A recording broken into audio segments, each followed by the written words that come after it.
Барлықтарыңызға сәлем, құрметті достар. Байланыста әдеттегідей Шалдырақ Тілек Асылбекұлы. Бұл Репликон медициналық каналы. Қош келдіңіздер. Кезекті тақырыбымыз қолдың еркін қозғалатын сүйектерінің байланыстары. Соның ішінде білек сүйектерінің байланыстарына тоқталамыз. Алдыңғы сабақта проксимальды кәржілік шынтақ буын айтқан едім. Енді бүгінгі сабақта сонымен аттас төмен жағына орналасатын дистальды кәржілік шынтақ буын туралы әңгіме қозғайтын боламыз. Жалпы алдыңғы сабақта шынтақ буыны адам ағзасындағы күрделі буындардың бірін айтқан едік. Үш жай буыннан құралады: иық шынтақ, иық кәржілік және кәржілік шынтақ буыны деп, оны толығымен түсіндік. Енді бүгінгі сабақ бұл білек сүйектерінің байланыстарына арналады. Не үшін байланыс, не үшін буын емес? Өйткені бұл білек сүйектерінің арасында тек қана буын емес, сонымен қоса үзіліссіз байланыстар, яғни синдесмоздар да кездеседі екен. Енді білек деп отырғанымыз ол кәржілік пен шынтақ сүйек орналасқан аймақты қолдың, соны білек деп атайды. Ендеше кеттік. Білек сүйектерінде екі түрлі байланыс болады: үзіліссіз синдесмоздар және үзілісті буындар. Енді негізі үзіліссізде біз оны син артроз деп атаймыз. То есть сол син артроздан ішінде синдесмоз ғана кездеседі бұл жерде. Қандай синдесмоз десеңдер, ол өзі екеуі қана. Біреуі мембрана, екіншісі хорда.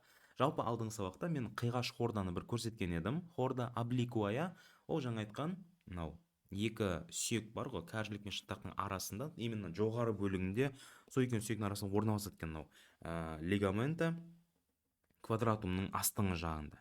Ал екінші нәрсе ол не? Сүйекаралық мембрана. Мембрана интероса антебрахи. То есть білекті латынша антебрахи деп атайды. Соответственно, бұл мынау кәржілік пен шынтақ сүйектің үш қыры бар еді ғой. Сол үш қырының ішінде бір қыры бар. Екеуінде де бірде аты марго интерос, яғни сүйекаралық қырқасы. То есть қырқасы емес, қыры, жиегі. Соответственно, ол сол жиегінің арасында орналасатын жарғақты біз мембрана интероса антебрахи деп атаймыз. Суреттен көрсетіп болсам, мынау сол жарғағы арасынан созып жатады, бүкіл денесінен бастап жалпы төмен қарата, и сол мембрананың кейбір жерлерінде не өзінің арнайы самолар болады, немесе оны латынша апертура деп атайды.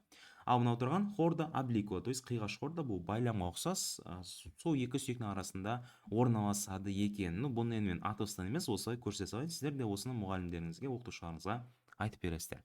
Енді екінші нәрсе айтатын ол үзілісті байланыстар, то есть буындар. Негізі білекте екі түрлі буын кездеседі: проксимальды кәржілік шынтақ буыны және дистальды кәржілік шынтақ буыны.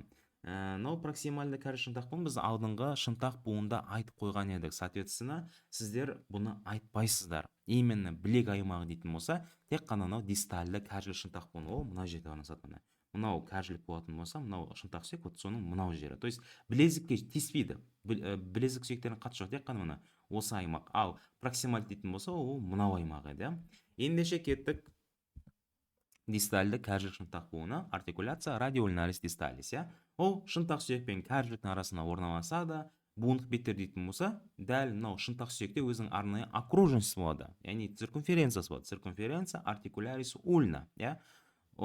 Бірінші осы аймақ шынтақ сүйекте. Ал кәржілікте не? Сол кәржілікте шынтақтық несі бар еді, вырезка, то есть инцизурасы, яғни тілігі болатын еді. Инцизура ульнарис ради. Яғни, мысалы, проксимальды бөлігінде шынтақ сүйектің кәржіліктік тілігі болатын болса, дистальды бөлікте керісінше кәржіліктің шынтақтық тілігі болады. Екеуін шатастыра алмаймыз, хорошо?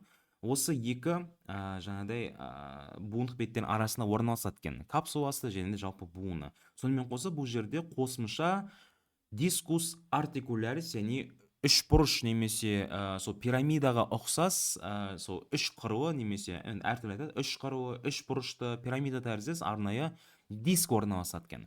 Ол дисктің жалпы қызметі жаңағы буындық бетін ұлғайту және қозғалыс кезінде сол қозғалысты еркін жүргізу үшін осы жерде арнайы диск пайда болған екен. Сәйкесінше бұл қандай буынға жатады? Уже кешенді, яғни комплексті буынға жатады. Ендеше кеттік. Буын капсуласы буындық беттердің жиектеріне бекиді. Енді классификациясы бойынша бұл жай буын, өйткені екі ғана буындық беттерден құралып тұр, комбинацияланған. То есть бұл буын иық кәржілік және проксимальды кәржілік шынтақ буынымен бірге қозғалады екен. То есть есімізде болса, проксимальды кәріжілік шынтақ буында тек қана бір қозғалыс жүзеге асырылады. Ол не? Пронация, супинация, то есть пронация ішке бұру, супинация сыртқа бұру. Соответственно, вот қозғалыс түрде бұл жерде тура сол. Және бұл кешенді, өйткені құрамында диск бар. Бұл цилиндр тәрізді пішіні, және де бір осьті болғаннан кейін, ол жерде тек қана бір білік бойынша не қозғалыс жасалынады. Қазір көрсетемін қозғалыстың түрін. Фиксациялаушы аппарат бұл өте оңай, яғни кәріжілік шынтақтық алақандық байлам және кәріжілік шынтақтың сыртқы байлам. Мына жерде лигамента радиолинарий пальмари, лигамента радиолинарий дорзалия. Осы екі түрлі ғана байлам кездеседі, және қосымша аппаратта бұл жерде буындық диск орналасады. Ендеше кеттік, мен атластан көрсетейін. Жалпы атласта сурет вот. Мынау бізде дистальды кәріжілік шынтақ буыны. Көріп тұрғанымыздай, мынау шынтақ сүйектің, жеке бетіп көрсететін болсам, вот, мынау кәдімгі шынтақ сүйек. Ол шынтақ сүйектің байқасақ, мынау оның несі? Циркумференциясы. Яғни циркумференция артикулярис капитис ульна, то есть басының несі? Окружница. Енді, соответственно, осы, және де екінші айтатын нәрсе, ол кәріжіліктің шынтақтық тілігі. Так, ой, кешірім сұрайым. Таппай қалдым.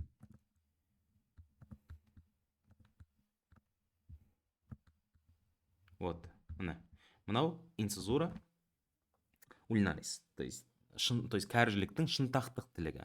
Ал шынтақта керісінше проксималь бөлігінде шынтақтың кәріжіліктік тілігі еді. Екеуінің разницасы осындай. Вот осы екеуінің арасында орналасады, именно негізінен мына жер ғой. Өзі мынау негізі білезікпен байланысатын несі да, буындық беті, бірақ мынау тұрған оның шетіндегі, то есть медиальды бөлігіне де жаңағыдай қатысып, сол жердің арасында тиіп орналасады екен. Енді мінекей жалпы өзі сол жерге келіп тұр ғой, буындық беті, мына бұл жалпы несі орналасу. Ал енді жаңағы байламдар дейтін болса, мынау жалпы бізге жаңағыдай алдынан қарап тұрған бейнесі. Сәйкесінше осы жерде алақандық байлам орналасады, лигамента радиоульнарий пальмари, алақандық байлам алдыңғы жағынан. Өйткені біз білеміз, если қол басын қарайтын болсақ, кисті қарайтын болсақ, жалпы именно оның ішкі жағы ол алақандық деп аталады. Ал оның сыртқы жағы артқы, немесе соответственно сыртқы деп аталады. Орысша ладонная поверхность и тыльная поверхность, то есть ішкі жағы ладонный, сыртқы жағы тыльный поверхность. Вот соответственно мынау алақандық байлам, ал артқы жағында не? Оның сыртқы байлам орналасады. Лигаментум радиолинарий дорзалия. Вот, соответственно, екі түрлі ғана байлам кездеседі. Енді қозғалысы қараңыздар. Бұның негізі атласта жеке бір көрсеткен қозғалысы жоқ, бөлек тұрғанымен де бұл мынау тұрған локтевой сустав дедік қой. Вот, мынамен бірге қозғалады. Вот, біз алдыңғы сабақта айтқан едік, проксимальды кәріжілік шынтақ буыны осылай пішіні цилиндр тәрізді болғаннан кейін не істейді? Ол өз осінде осы бұралып тұрып қозғалады екен. Соответственно, дистальды жағын қарайтын болсақ, дистальды жағы, вот, көріп тұрғанымыздай, бұл жерде де соның айналасында не істейді? Пронация, супинация, то есть осы жерде қатысып жатыр екен, көрдік қой. Мінекей, артқы жағына осылай өтеді екен.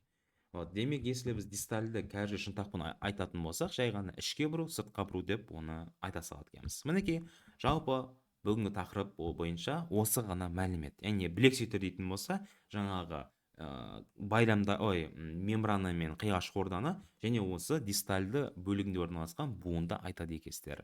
Назарларыңызға көп рахмет. Бұл 10-шы сабақ. Келесі сабақта кездескенше.